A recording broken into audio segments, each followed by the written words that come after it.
Hey everyone, welcome back. It's Eric. Today's subject that we're going to be talking about is laser rangefinders versus GPS. I've been around the industry since its inception, and there's been tons and tons of changes as far as being able to figure out what's the best or what's the what works, what doesn't.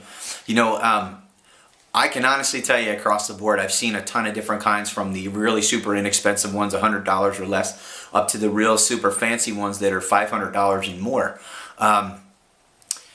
For myself, I've done a lot of testing with this stuff in the field, and again, tried to keep as open of an opinion as possible. When I play tournaments, so I play some local tournaments and such. And to me, I find a laser to be more useful for me over a GPS unit. Again, that's just personally, it's not saying that anything is wrong with them. The thing I do like about the GPS units is, whether it's a wristwatch or one that you keep on your belt or such, at least it's a constant cycling, so you can really take a very little time being able to make a decision and getting your yardage front, middle, and back on some of them. Some it's just to the middle. It just depends on the type of unit that you buy. But I find them all very useful, even if you get offline. The only reason why I use these is a lot of times I will get very small, specific little things either on the green or in a fairway or such that I absolutely want to make sure that I lay up to. So again, just a little bit more specific as with distances, in particular in between distances, is what I find with these. Now, as far as the GPS units, the advantages one to the other. If you're going to buy the ones that are incredibly technologically advanced, just make sure you're going to get the value out of it and make sure it does what you want. If you want the best of the best, you'll find them out there. Sometimes, the screens that just have a basic display where you have a liquid crystal, where it's a sort of black numbers, or a little easier to see during the daytime. Some of the older ones had color screens that were a little hard. They made some great advances where you can actually see them much better now. So again, great stuff.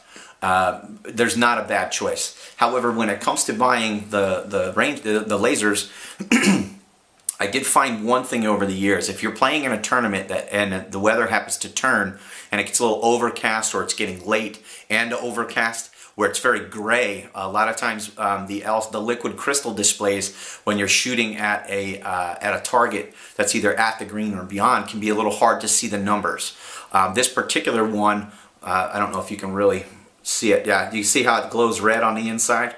This is an LED, and this is an LED display, so it displays red on the inside. It's much easier to see during the low light conditions.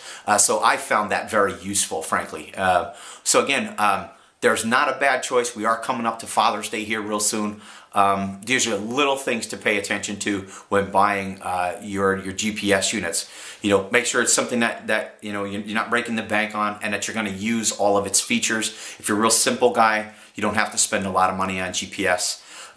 This is, again, your better model of laser unit. The LCD ones are a little less expensive, but they work great. I've used one for a long time. But again, me being this is what I do, this is what I love, I wanted to be able to have something that was just a little bit better for all conditions. And that's the only reason why I chose this one. I had great use of the other ones as well. Okay, I hope that ties up a few ends about distance measuring devices. And if any questions, any comments, don't forget to check my Facebook page at Beyond the Green Golf and leave any questions and comments. Okay, other than that, hope all is well. Keep playing well.